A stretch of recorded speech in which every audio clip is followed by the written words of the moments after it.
Hello children, how are you? I am Masood Fatima. I will teach you social studies. This video is for the students of class 5. In this video, I will teach you your second chapter, that is the ages, stone and rocks. Now children, let's start our chapter 2, the ages, stone and iron. In the first chapter, we have studied about the evolution of mankind and how they changed and developed.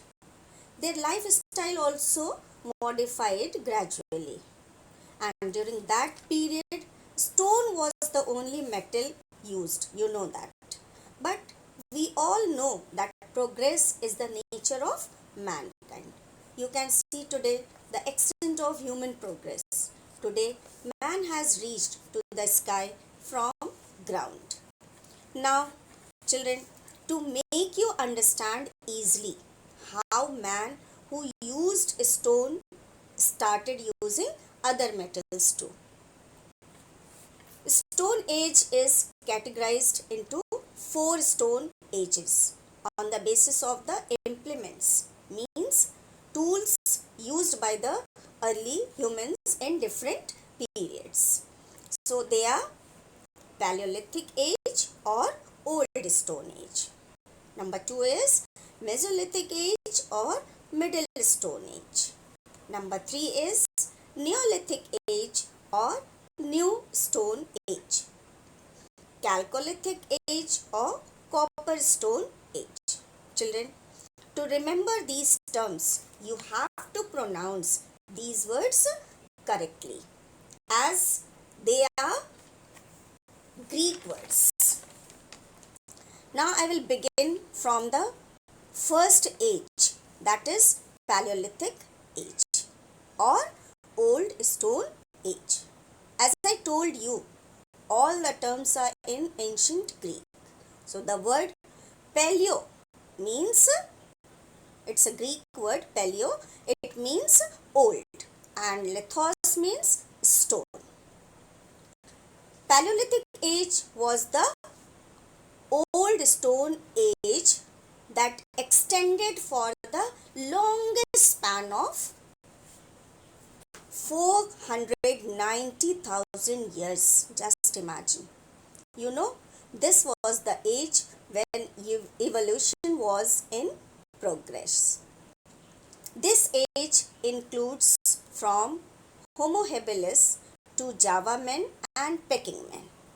Further to Homo sapiens and Neanderthals, and finally the Cro-Magnon men.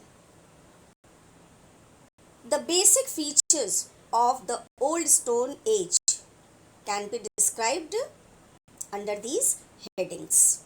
We can discuss about them under these headings. First is stone implements. Second is food. Third is shelter. Fourth, social life.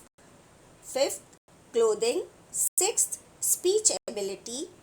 And of course, arts. They were very much interested in arts. So, lastly it is arts.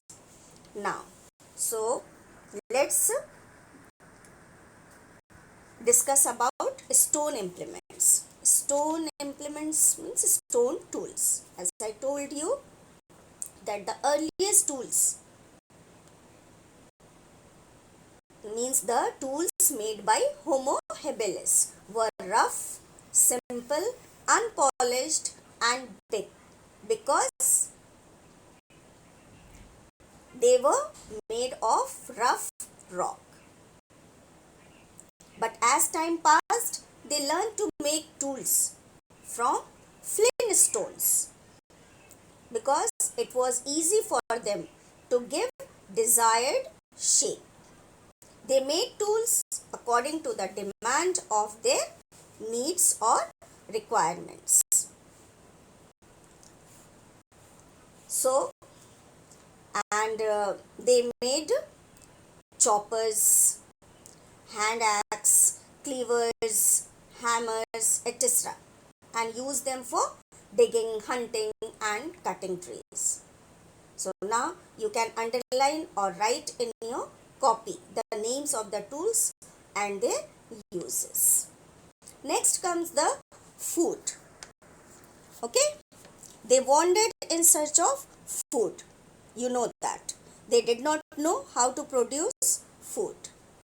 They survived by hunting animals, birds, ate their raw flesh, did fishing, and gathered wild plants, berries, nuts, roots, and tubers.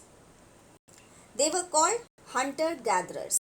But after the discovery of fire, they learned to eat cooked and roasted food. These men were of the modern humans group who started eating roasted food.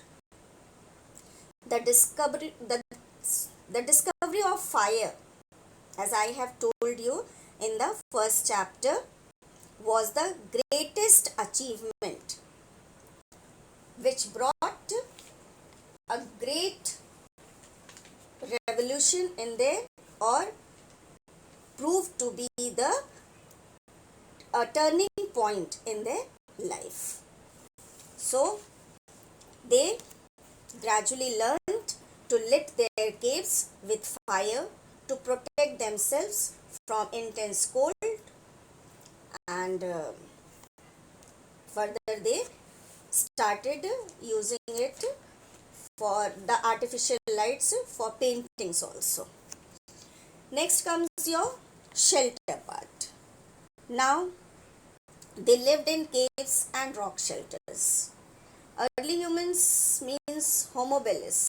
You know, they lived in open and tree tops.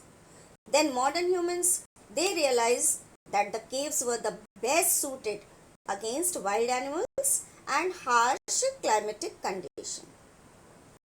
So please underline the sites where caves are found, where early humans lived, and also underline where Java men lived and where modern humans like Peking men and Neanderthals and Cro-Magnon lived. Now let's talk about the social life, means whether they formed society or how they lived means. So early humans, you know, were afraid of wild animals. So as to protect themselves from wild animals or to hunt them for food, they wandered in groups.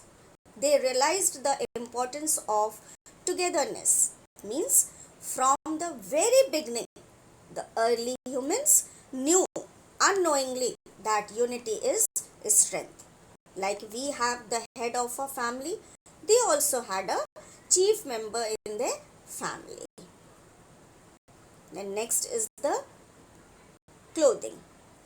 These all points will tell you about their living, how they modified and how they progressed, how they changed their lifestyle, all that. So the earliest humans means the hominids. They did not have the sense to cover their body. This you know.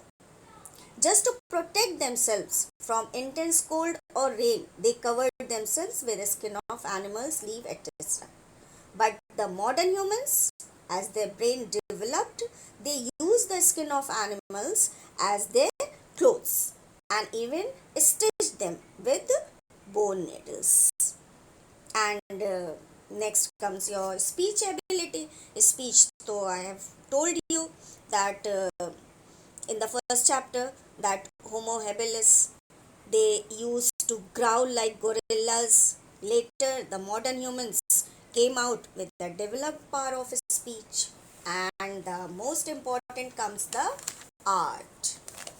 They were brainy and very keen observers and good at art. That's why they were able to paint their scenes of their activities, the scenes of their activities on the walls of the caves. They also carved designs on ivory that is made from elephants and walrus tusk. Do you know what is tusk? Tusk is the outer teeth of an elephant and walrus. They carved on the horns and tools too. Now children, please underline where the paintings of the early humans are still existing and how they tell us about their lifestyle. Now see the Ice Age, that is written in the block on page 14. So let's understand that also. In between their journey of evolution and growth, this Ice Age was like a hurdle which slowed down their journey. It was not as such any age or any period. It was just a harsh and chilly cold climatic condition like snowfall, which they were not aware. Like today we are aware of such climatic condition and we can protect ourselves. They were not able to protect themselves and many died and buried under the thick sheets of ice. But those who managed to migrate towards south, they only survived. That's why their development went through a slow progress. And this Paleolithic age covered around 98% of the total time of human existence. Please underline this also in your book, this sentence. And that's all for this Paleolithic Stone Age. And next ages I'll be giving in my next video. Okay, thank you.